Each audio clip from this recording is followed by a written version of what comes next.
In today's video, I'm going to be showcasing you guys two simple rotoscope effects that you can add in your music video. With these two effects, you can just add loads of combinations and other effects that you may have, presets or just ideas in general whilst you're editing your video. So as you can see, we are in Premiere Pro. Depending on how you do your effects, some people like to do it within After Effects and some people like to do it like this, where your music video is in Premiere Pro and you just choose a segment, you right click. Okay, so let me just show you as an example. You choose a segment, you right click and you go to replace with After Effects composition. So I've already done that. I've chosen my segment. This is the part I want to use. So from here, we're just going to do a nice rotoscope and then I'm going to show you the effect. Okay, so very simple, guys. If you don't know how to rotoscope, then check it out on YouTube, check some of my old videos, and even if you watch this, you might learn a few just from this rotoscope. I'm going to do this very rough, but when you are actually doing this for a client, make sure you take your time and you make this smooth as possible. Okay, so once you finish rotoscoping your subject out, you can go to your composition and now you can see what your effect is looking at so far.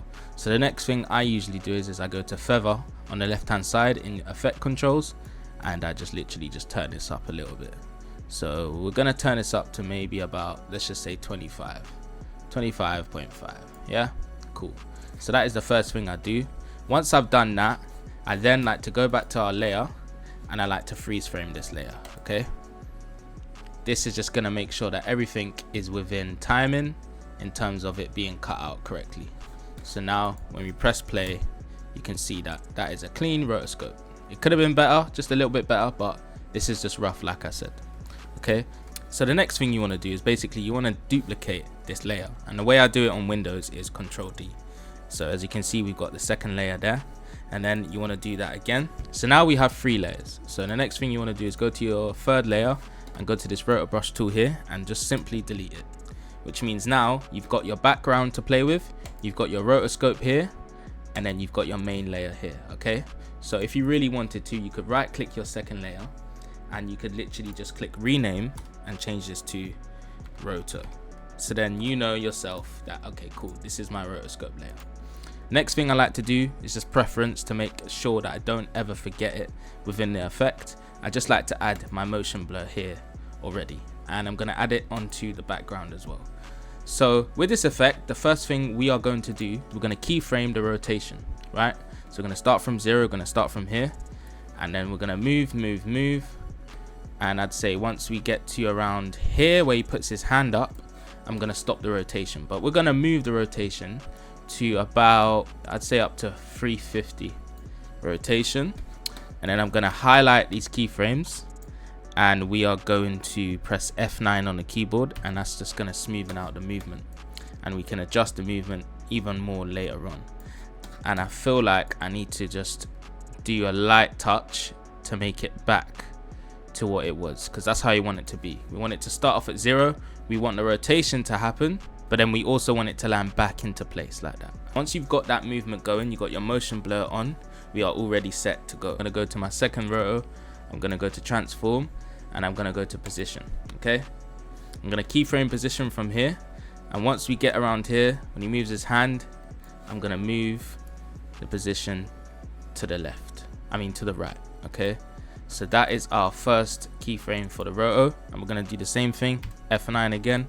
So as you can see now, we've got the background spinning, but we've also got him moving towards the right. And if you feel like this is too slow and you want it to be a little bit faster, we're just going to move this keyframe a tad back, just around here. I'd say up to 10 from where we was.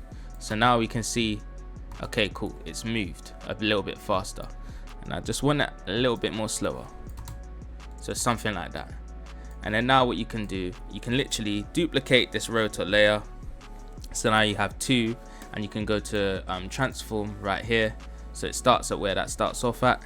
And then all we got to do is do the same thing, but move it in the different position that you want it to.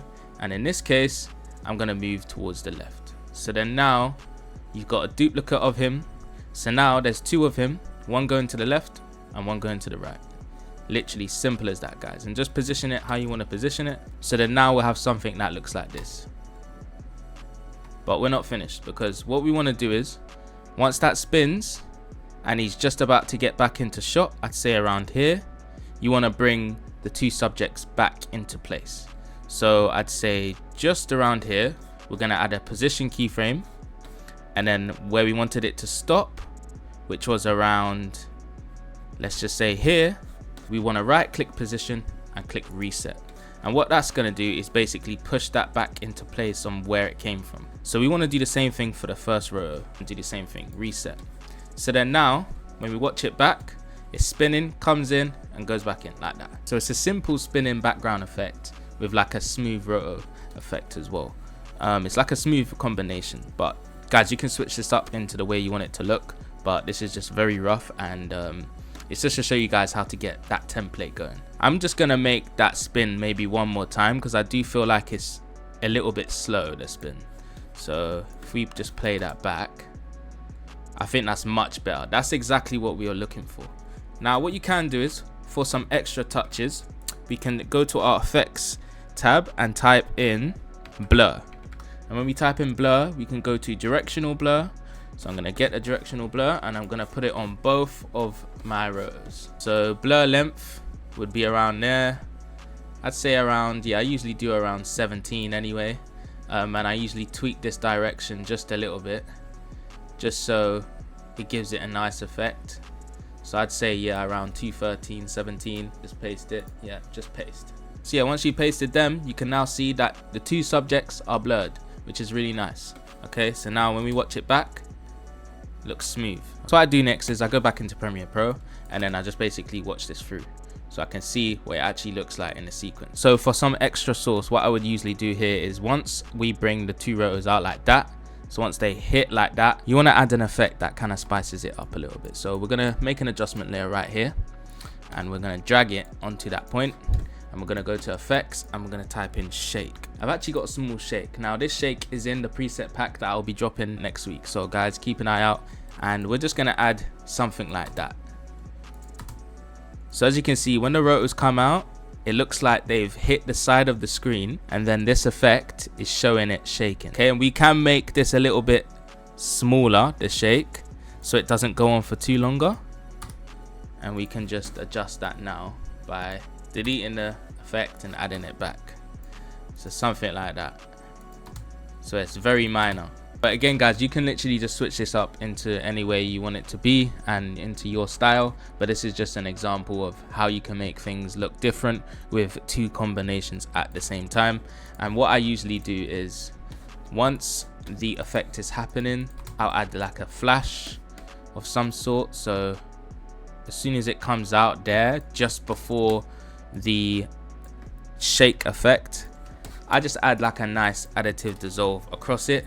I do have flash presets, but I feel like additive dissolve just sometimes works the best in these cases here when we're doing something rough as well. Like this, it just comes out clean. So there you go, you got your additive dissolve and you got your shake effect and the main effect that we've created in After Effects. So you can render that and then you can watch it through nice and clean.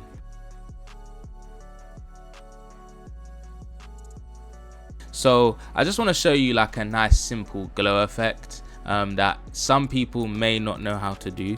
So we've got his chain here and we're basically just gonna add a nice glow onto his chain, and then we're gonna get our rotoscope and we're literally just gonna rotoscope over the main part of the chain. So we've got a simple cutout, and let's just try to bring that in a bit.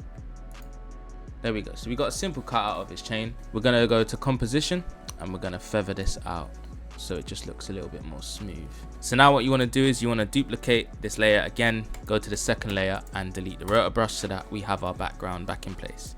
And then you just want to go to your effects panel. This is very easy. Just go to glow, type in glow, and depending on what glow you guys use, like you can see I've got tons of glows here, but the one that I really like to use is deep glow. I actually got this for free, you can find it somewhere for free, but if you don't have deep glow, use any other glow that you have, or you know, get a preset that you feel like is best for you, or just use the free glow that's within After Effects, because I mean it still does work in a way. I can show you after this the difference between the two glows.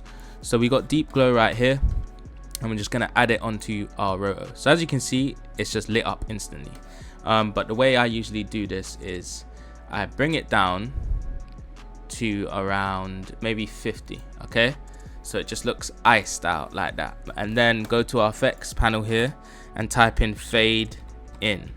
So now what's going to happen is when you go to fade in over layer, when you add this to your rotoscope, it's going to get rid of the glow at the start, and it's going to slowly start to fade that glow in like this, literally like that. So it's very simple. It's just a nice glow effect. But if I actually had the full clip of this, I'll be able to play around with it a little bit more. Yeah, just let me know what you guys think. Did you enjoy today's video? If you did, make sure you smash that like button. If you're new to the channel, hit the subscribe button. I appreciate everyone that's been supporting this channel. We got a big video dropping on Sunday, so guys, make sure you're here. Put the bell notification on. Lots of different types of content that I'll be dropping on this page, so make sure you stay tuned in. Appreciate you all again, and I'll catch you in the next one. Love.